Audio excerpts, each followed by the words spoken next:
नमस्कार। आज हम जरा बात करेंगे एक बहुत ही दिलचस्प कहानी पर।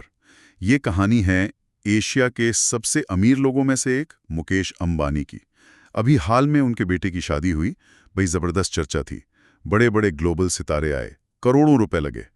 तो एक सवाल मन में आता है ना? हाँ बिल्कुल। कि भाई ये जो 10,000 अरब रुपए से ज्यादा की दौलत है, हाँ ये आई कहाँ से?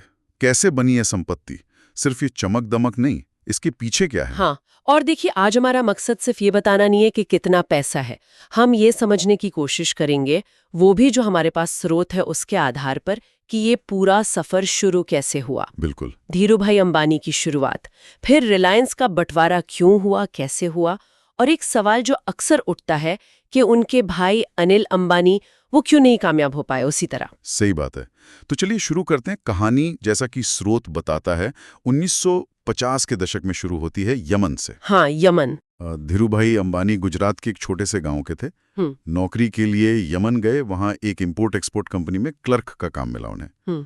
और कमाल की बात यह है कि वहां काम करते करते शायद 8-1 साल में ही उन्होंने इस पूरे बिजनेस को अंदर बाहर से समझ लिया। हाँ बिल्कुल।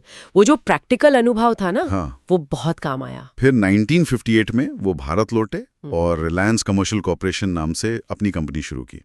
काम क्या था? मसाले। हाँ, मसालों का व्यापार भारत से खरीदते थे और मिडल ईस्ट, अफ्रीका वगैरह भेजते थे। और ये बिजनेस चल पड़ा। फिर आया टेक्सटाइल का नंबर। 1966 में रिलायंस टेक्सटाइल्स की शुरुआत हुई। अच्छा। उस समय सरकार कॉटन को लेकर थोड़ी सख्त थी। तो धीरूभाई ने एक अलग रास्ता पकड़ा, सिंथेटिक टेक्सटाइल्स का। हाँ, ये स्मार्ट था क्योंकि वो सस्ता भी पड़ता था और नियमों की उतनी जकड़न नहीं थी। बिल्कुल। और इससे रिलायंस को मार्केट में एक पहचान मिली।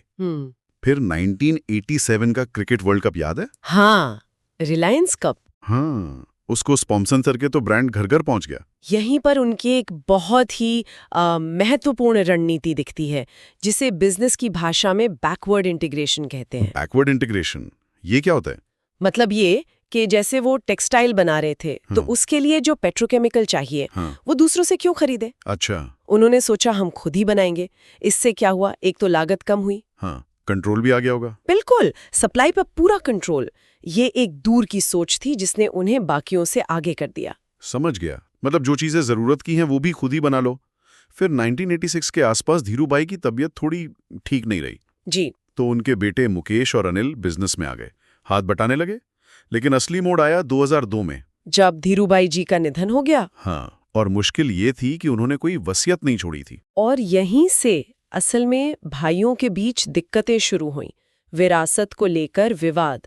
जो रिलायंस का बोर्ड था, उसने मुकेश अंबानी को ज्यादा जिम्मेदारी दे दी। अच्छा। तो जाहिर है अनिल अंबानी को ये बात शायद ठीक नहीं लगी। रिश्तों में कड़वाहट आ गई।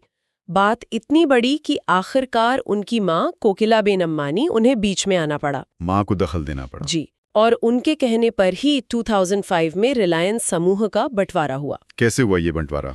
तो देखिए, मुकेश अंबानी को मिला जो रिलायंस का कोर बिजनेस था, oil, gas, petrochemicals, refining, manufacturing, मतलब रिलायंस इंडस्ट्रीज, जो पुराना स्थापित बिजनेस था। हाँ।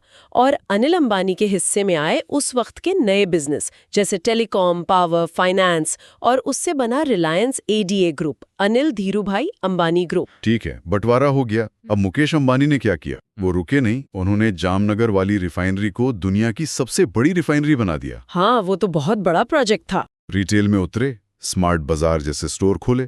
फिर 2008 में आईपीएल टीम खरीद ली, मुंबई इंडियंस, जो आज सबसे सफल टीमों में से एक है।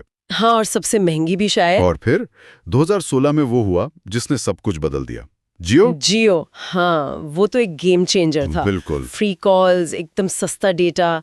टेलीकॉम इंडस्ट्री में तो जैसे भूचाल आ गया। रातों रात करोड़ों लोग जुड़ गए। और आज देखिए, जियो 5G ले आया है, 6G पर काम कर रहा है। यही नहीं, अभी 2024 में डिज्नी के साथ एक बहुत बड़ी डील हुई है, मीडिया में भी $8.5 बिलियन की। हाँ, मीडिया में भी दबदबा। नतीजा, आज उनकी नेटवर्थ $122 बिलियन से भी ज्यादा है। दुनिया के 11वें सबसे अमीर आदमी।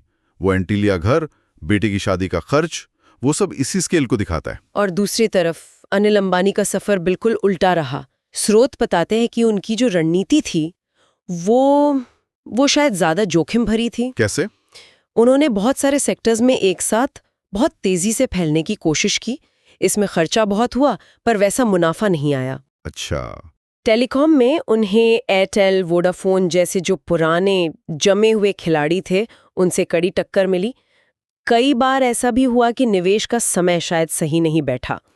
और एक और बात, उनका जो कारोबार था वो कुछ ही खास सेक्टर्स पर ज्यादा टिका हुआ था, जैसे इंफ्रा, टेलीकॉम, मतलब डाइवर्सिफिकेशन कम था। मतलब अगर एक सेक्टर डूबा तो असर ज्यादा होगा। बिल्कुल, रिस्क बढ़ जाता है इससे। फिर कानूनी पचड़े भी शुरू हो गए। वो एरिक्सन वाला केस याद होगा? हाँ हाँ, पैसे चुकाने थे, काफी बड़ा मामला बन गया था। ऐसा लग रहा था कि शायद गिरफ्तारी भी हो सकती है। जी, और उस मुश्किल वक्त में उनके बड़े भाई मुकेश अंबानी ने ही पैसे चुकाकर उनको कह सकते हैं कि बचाया। अच्छा, बड़े भाई ने मदद की? हाँ, लेकिन मुश्किलें खत्म नहीं हुई। बाद में चीन के कुछ बैंकों ने केस कर दिया और तब अनिल अंबानी को यूके की एक कोर्ट में ये कहना पड़ा कि उनकी नेटवर्थ 0 है, 0। बाप रे, अर्श से फर्श वाली बात हो गई है तो। बिल्कुल। तो ये है कहानी, एक ही विरासत, एक ही शुरुआती पॉइंट, लेकिन दो भाइयों की राहें एकदम जुदा हो गईं। एक ने उस विरासत को कई गुना बढ़ा दिया और दूसरा उसे संभाल नहीं पाया। हाँ, तो अंत में एक सवाल मन में रह जाता है, जैसा स्रोत भी इशारा करता है क्या? कि क्या ये सब सिर्फ किस्मत का खेल है, या फिर जो बिजनेस चलाने का तरीका है, रणनीति, रिस्क को समझना, बदलते बाजार को भांपना, इन चीजों का ज्यादा हाथ है। हाँ, ये सोचने वाली बात है कि एक जैसी शुरुआत के बावजूद नतीजे इतने अलग कैसे हो सकते हैं। क्या ये सिर्फ बिजनेस की समझ का फर्क है या कुछ और भी है?